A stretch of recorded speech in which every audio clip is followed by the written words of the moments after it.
Olá, eu sou o professor Lisandro Max Borba, da UERGS, e nesse vídeo eu vou falar um pouco dar uma introdução sobre os principais modelos epidemiológicos, os principais modelos matemáticos, né, da matemática epidemiológica, que são utilizados, né, e como que eles são aplicáveis nessa situação. Então, uh, o, o primeiro modelo que eu vou mostrar se chama de modelo SI, tá? Então, o modelo SI, ele utiliza as seguintes funções. Ele utiliza uma função chamada S de T, que são os suscetíveis. Suscetíveis são pessoas que estão propensas a pegar a infecção.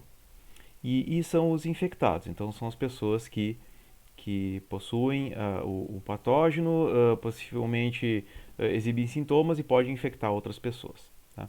Então, esse modelo aqui ele é o mais básico porque ele não considera, por exemplo, a questão da pessoa se curar, simplesmente assim, a pessoa ou é suscetível ou é infectada.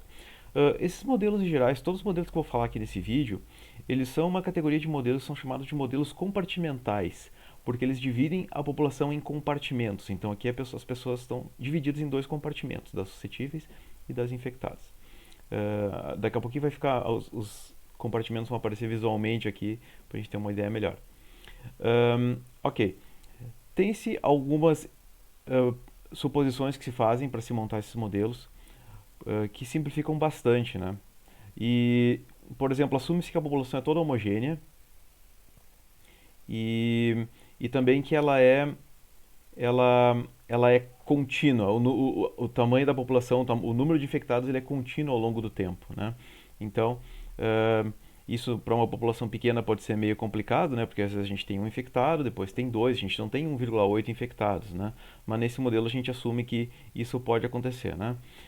Então, normalmente o que se usa até, na verdade, não é o próprio número de suscetíveis infectados, mas sim essas segundas funções que agora eu botei com S minúsculo e I minúsculo, que são as proporções de suscetíveis infectados. Então, essas aqui eu consigo dividindo essa aqui pelo tamanho da população. Então, aqui eu vou ter uma proporção de suscetíveis infectados. Então, esses dois números aqui são sempre entre 0 e 1, ou entre 0 e 100%, né, que é o equivalente também. Então, são proporções. E uma coisa bem importante também que a gente vai usar são as variações desses números, como que eles variam ao longo do tempo. Então, a gente pode pensar o quanto que varia num dia, o quanto que varia num mês, e se a gente fosse chegar no limite de um tempo muito pequeno, a gente pode pensar no quanto que varia instantaneamente, né? Para quem já fez cálculo ou depois vai fazer já fica sabendo desse conceito, né? Mas essa variação instantânea lá no cálculo diferencial a gente chama isso de derivada, né? Então é a derivada dessa função em relação ao tempo. Mas por enquanto, para quem nunca viu o cálculo, pode ter um pouco essa ideia de variação instantânea, né? É como é como se fosse a velocidade instantânea com que aumenta o número de infectados ou de suscetíveis, né? Então eu posso pensar assim, por exemplo, se eu estivesse andando de carro, quantos quilômetros eu fiz num dia, né? Isso seria a minha variação diária. Quantos quilômetros eu fiz em uma hora? Mas agora se eu olhar no velocímetro, num dado instante, aquilo é a minha velocidade instantânea. É mais ou menos essa noção de derivada, tá? Da variação instantânea de uma função. Então isso vai ser bem importante para a gente construir os modelos aqui. Então, como é que funciona o modelo SI? Então, como eu falei, a gente divide a população em dois compartimentos, suscetíveis e os infectados. Então, os modelos compartimentais normalmente funcionam assim: a gente tem os compartimentos e a gente tem as regras que definem as transições entre compartimentos, como é que as pessoas se movem de um compartimento para outro. Então, aqui como é que funciona?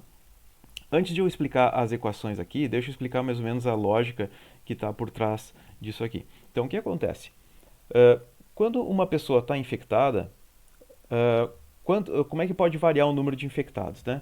Cada pessoa infectada tem contato com uma certa proporção da população e vai infectar uma certa proporção dessas pessoas com as quais ele entrou em contato, né? Então, o quanto de pessoas que vai infectar depende de quantas pessoas suscetíveis existem na população. Se existem poucas pessoas suscetíveis, aquela pessoa infecciosa não vai conseguir infectar tantas, né? E também depende, se tiver uma pessoa, ela vai infectar um certo número de pessoas. Se tiver duas pessoas, o dobro daquele número. E quanto mais pessoas infectadas eu tiver, mais pessoas vão ser infectadas, né?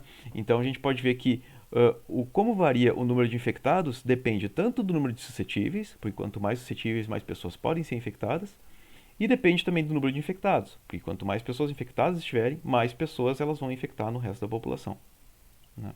Então, essa equação então diz o seguinte, que a variação na proporção de suscetíveis, ela vai sempre diminuindo e ela depende tanto dos suscetíveis quanto dos infectados, numa certa proporção que eu chamo aqui de beta, que é essa taxa de infecção que está aparecendo aqui, né?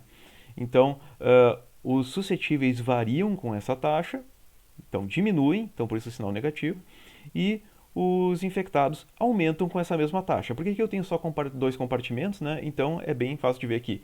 O que está diminuindo em um lado é o que está aumentando do outro, né? Então por isso que os dois são exatamente iguais, com exceção do sinal, né? Esse beta aqui é positivo, então é a taxa de infecção, né? Quanto mais infectar, mais rápido vai crescer. Como é que fica então o gráfico disso aqui? Bom, o gráfico então, no começo, vocês podem pensar assim, tem uma população muito grande de suscetíveis e uma pessoa infecta duas, vamos dizer. Então, e depois essas duas, como a população é muito grande, né, elas vão infectar outras, cada uma vai infectar as duas, então vai infectar quatro. E depois, essas quatro, tem uma população muito grande, cada uma vai infectar outras duas, eu vou ter mais 8. Isso é um crescimento exponencial, né, que a gente estava vendo lá nos outros vídeos. Então, isso é o que acontece quando quase toda a população é suscetível. Então, isso é o que a gente vê aqui no começo da função, né? É uma curva que parece muito bem uma curva exponencial, tá? Só que isso, quando a proporção de infectados aqui, ó, aqui já está 80% da população, né? 0,8, 80% da população.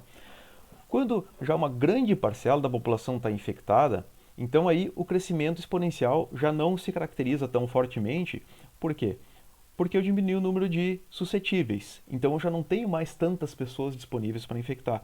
Então essa taxa naturalmente vai baixando. Então, então aqui, e quanto mais perto eu tiver, né, eu não posso infectar mais do que a população inteira, né? Então quanto mais eu me aproximo de infectar a população inteira, essa taxa vai diminuindo, mas depois de um longo tempo o que acontece é que fatalmente toda a população é infectada. Então esse é o modelo SI. Um modelo que talvez seja o mais clássico, que talvez o que dê mais para entender o que acontece com o coronavírus, por exemplo, na verdade não é ele, mas o outro que eu vou falar depois, mas esse aqui dá uma boa ideia bem básica. Já é um modelo um pouquinho mais sofisticado, que é o modelo SIR, talvez seja um dos mais famosos que o pessoal tem falado por aí, né? Então, o modelo SIR, ele coloca um terceiro compartimento, que é o compartimento dos removidos, tá? Removidos, nesse caso, a gente pode pensar que são pessoas que tiveram infecção, se curaram e adquiriram imunidade à doença. Então, eles não podem ser mais tornados suscetíveis e não podem ser tornados mais infectados, tá? Então, o que acontece é o seguinte, então aqui a gente tem a mesma transição dos suscetíveis para os infectados e os infectados, uma certa proporção deles vai acabar se recuperando. Tá? Então aqui é uma relação bem mais simples, né? Depende só desse parâmetro aqui que se chama, essa letra grega que se chama mi ou mu, eu vou chamar de mi, tá? Que se chama de taxa de recuperação. Então, como é que ficam as equações aqui? Então, basicamente está refletindo cada caixinha o que entra e o que sai dela, o que aumenta e o que diminui. O que for negativo vai diminuir na taxa de variação e o que for positivo vai aumentar, né? Então, os suscetíveis só diminuem, pela mesma relação que a gente viu ali no modelo SI, né? Então depende tanto dos suscetíveis dos infectados, por essa taxa de infecção beta.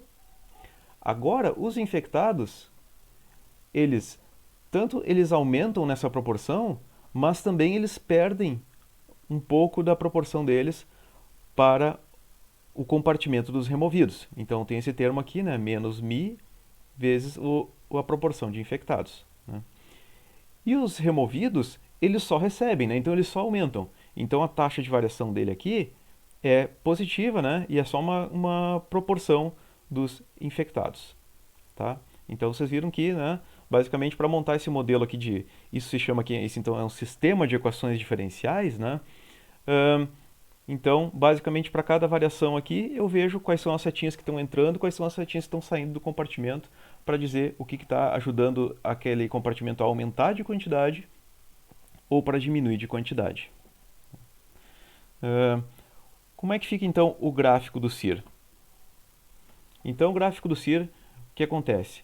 A gente tem aqui agora a curva dos infecciosos, né, que talvez seja que é a mais importante, né, que é essa verde aqui. Então o que acontece? Ela no começo aqui, ó, ela até parece que tem um crescimento exponencial. Só que depois, o que acontece, ó? Uma proporção desses aqui, desses infectados, vão se recuperando. Então, e se é recuperado, assim como os suscetíveis, eles não podem mais ser infectados de novo. Então a proporção de suscetíveis vai diminuindo. Então se infectam menos pessoas. Até que chega um ponto em que realmente tem bem menos pessoas infectadas, porque muitas pessoas já não são suscetíveis e muitas pessoas já se recuperaram. Então são pessoas que não estão mais. Não, então isso faz baixar bastante o número de suscetíveis, né? E daí agora o número de infectados começa a cair. E até fatalmente depois o número de infectados aqui vai sumir, porque chega a um ponto em que todas as pessoas, os suscetíveis caíram, né? Mas as pessoas todas vão eventualmente entrar aqui para o grupo de recuperados. E quando a soma dos recuperados e dos suscetíveis fizerem a maior parte da população, então quer dizer que a gente já acabou com a infecção, né? Então espero que tenha dado para dar uma ideia básica aqui dos modelos compartimentais, tá? E eu vou fazer uma segunda parte que eu vou explicar uns outros modelinhos um pouquinho mais complexos para já dar uma ideia cada vez.